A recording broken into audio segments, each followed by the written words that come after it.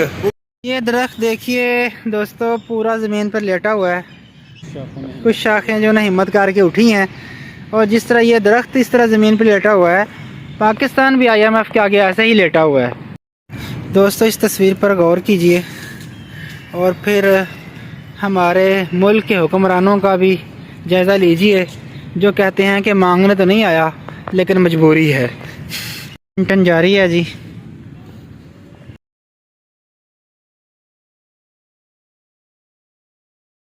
आज भी कोई ख़ास इतना काम नहीं हुआ, आस्ता आस्ता ये काम होगा। टेबल टेनिस के टेबल आज सर्दी में चादर ओढ़े सोए हुए हैं। हाशिम साहब और मैं यहाँ आ जाए हैं, लेकिन टेबल जो है ना बेचारे सोए हुए हैं, और कपड़ा भी किसी ने पीछे किया हुआ, यह हवा से हो गया, तो कपड़ा हम सीधा कर देते हैं ताकि टेबल गंदे ना हों, और जो लोग कल खेलने के लिए आएंगे कपड़ा भी ठीक। यहाँ से जो है ना चादर फाड़ दी गई है, लेकिन हमने इसको सीधा करके बिछा दिया, और इधर से भी बिछा दिया। इसको थोड़ा सा नीचे करें यहाँ से। दोस्तों, जब भी मुआशी हवाले से तंगी पैदा होती है, मुआशी तबाही और बर्बादी कौम पर उतारी जाती है, तो वहाँ सियासी बहरान पैदा किया जाता है। मुआशी बदहाली की एक बहुत भयानक शक्ल है। तो इस मुआशी बदहाली के साथ साथ हमारे मुल्क में जो सियासी बेचैनी है, अदम इस्तेहकाम है, तो इसकी वजह भी यही है कि जब भी मुल्क में मुआशी तबाही और बर्बादी उतारी जाती है, तो वहाँ पर सियासी अदम इस्तेहकाम, पार्टियों के आपस में लड़ाई, गालम गलोच, एक दूसरे को ताने, और सारा कुछ चल रहा होता है। लेकिन मसला तो अवाम का है कि अवाम बेचारी जो है वो पिस रही है। अगर अवाम अपनी इज्तिमाई ताकत पैदा करने में कामयाब हो जाती है, और ये हुक्मरान आपके आगे नहीं टिक सकते, जो आपके वसाइल लूट रहे हैं, जो आपको इस तरह यानी कि ज़लील और ख्वार कर रहे हैं। कि पाकिस्तान जो है 60% जो है ना वो ज़राअत के ऊपर जो है ज़राअत पेशा से वाबस्ता है। पेशे से वाबस्ता है। अब ये देखें कि हमारे जो हुक्मरान हैं या जो सियासी पार्टियां हैं, जिसको हम कानून कहते हैं या अदलिया कह लें, कि ये कितने बेबस हैं इस हवाले से कि इतनी मतलब यहाँ पे पैदावार है।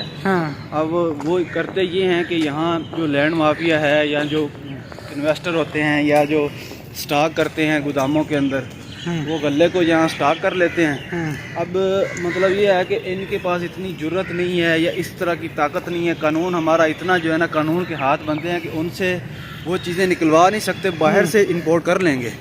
लेकिन वो चीज़ें क्योंकि वो महंगी कर रहे होते हैं उसको, तो उनसे नहीं लेते या ना निकलवा सकते हैं। फिर उनका ये है कि भाई बाहर से जो है ना गंदम दरामद हो रही है जी, फलां तरीके से हम फलां से मुल्क से हम इंपोर्ट कर रहे हैं जी। तो चाहिए तो ये था कि जो यहाँ पे इतनी पैदावार है, एक तो पहली बात है कि किसानों को सहूलियात देते ताकि वो पैदावार बढ़ाएं, और यहाँ पे जो है ना इन चीज़ों की कमी को पूरा किया जाए। उसकी बजाय ये क्या करते हैं कि जी उनको तो ये कुछ नहीं कह सकते, बेबस हैं। यही कर सकते हैं कि जी ठीक है, आप अपनी गंदम फिर जितनी मर्ज़ी महंगी करें, हम इससे थोड़ी सी मतलब कम कीमत पे बाहर से मंगवा लें। किसान है वो भी बेचारा पिस रहा है, और जिस किसान की मेहनत से वो पैदावार तैयार होती है वो आवाम तक भी नहीं पहुंचती। किसान जो है इतनी मेहनत करने के बाद 6 महीने के बाद 1 किलो गंदम पे 5 रुपये भी नहीं कमाता। वो हमने सुन रहे थे अभी कि जी आटे का थैला इतने का हो गया है, गंदम जी 4000 से ऊपर हो गई है जी। लेकिन क्योंकि अभी गंदम का सीज़न आने वाला है, किसान ने गंदम उठानी है, फसल उठाएंगे, उस वक्त जो इसकी कीमत तय होगी वो होगी 3000, 3500, 3700। हाँ, यानी फिर गंदम सस्ती हो जाएगी। फिर गंदम सस्ती हो जाएगी। अभी गंदम महंगी है। स्टॉक माफिया है, वो जब स्टॉक कर लेंगे फिर इसकी कीमत बढ़ा दी जाएगी। कीमत बढ़ा दी जाएगी। यानी कि वो किसान जो मेहनत करता है उस वक्त गंदम की वो कीमत खुद तय नहीं कर सकता, लेकिन वो स्टॉक माफिया जो यानी कि गंदम ना उगाता है, ना उसके लिए कोई उसने मेहनत की है, बस उसके गोदाम है और उसका जो है ना वो हुकूमत के साथ रब्ता है, पैसा है उसके पास ख़रीदने के लिए, यानी कि आलाकार लोग हैं, तो वो जो है गंदम की मुँह मंगी कीमत वो तय करता है। किसान बेचारा जो है वो 6 महीने मेहनत करने के बाद अपनी जो है वो उस प्रोडक्ट का अपनी उस चीज़ का यानी रेट मुकर्रर नहीं कर सकता, रेट भी नहीं मुकर्रर कर सकता। हालांकि सनतकार है वो अपनी जो भी चीज़ बनाता है उसका रेट मुकर्रर करता है। और यही किसान की यानी कि पैदावार से जो आगे चीज़ें बनती हैं, मसलन ये लेज़ बनते हैं, ये जनाब और बहुत सारी यानी कि पैदावार जो ज़मीन से निकलती हैं और उसके बाद थोड़ी सी इस पर मेहनत करके बहुत सारी यानी कि सरमायादार सनतकार जो है ना वो उसकी चीज़ें बनाते हैं, वो अपनी रेट मुकर्रर कर सकते हैं। वो आलू जो यानी कि किसान बेचारा उगाता है वो उसका यानी एक लेज़ का पैकेट कितने का मिलता है, 30-40 रुपये में एक आलू भी नहीं होता। लेकिन वो आलू का रेट किसान नहीं तय कर सकता।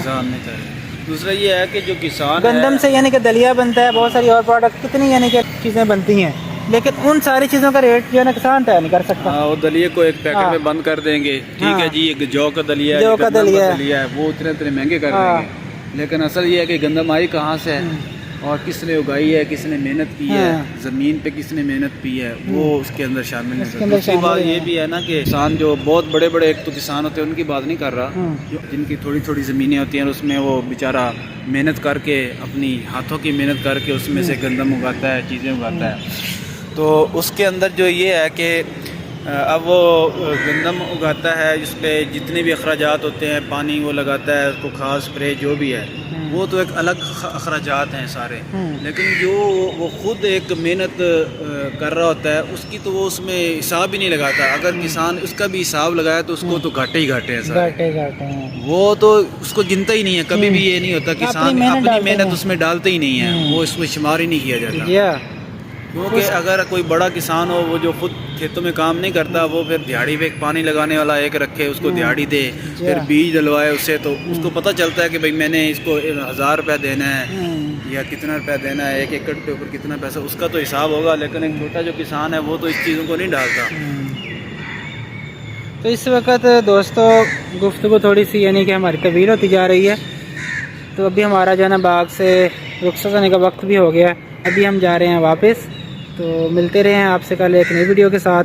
लेकिन दोस्तों हमको अपने लिए जो है अपने हकूक़ के लिए उठना होगा, फिर ही हमारी बका है। वगरना दीमक जिस तरह लकड़ी को खाती है तो लकड़ी खोखली हो जाती है, तो इसी तरह ये मुल्क भी दीमक की तरह जो है, इस मुल्क को ऐसी दीमक लगी है जो रोज़ रोज़ इस मुल्क को चाटती जा रही है और बाहर से ये खोखला नज़र आ रहा है। तो मिलते हैं दोस्तों कल आप ऐसे एक नई वीडियो के साथ। अपना ख्याल रखिएगा। अल्लाह हाफिज़। डब्बे यहाँ मौजूद हैं लेकिन अवाम की सूरत हाल ये है कि गंद सारा बाहर डाल दिया।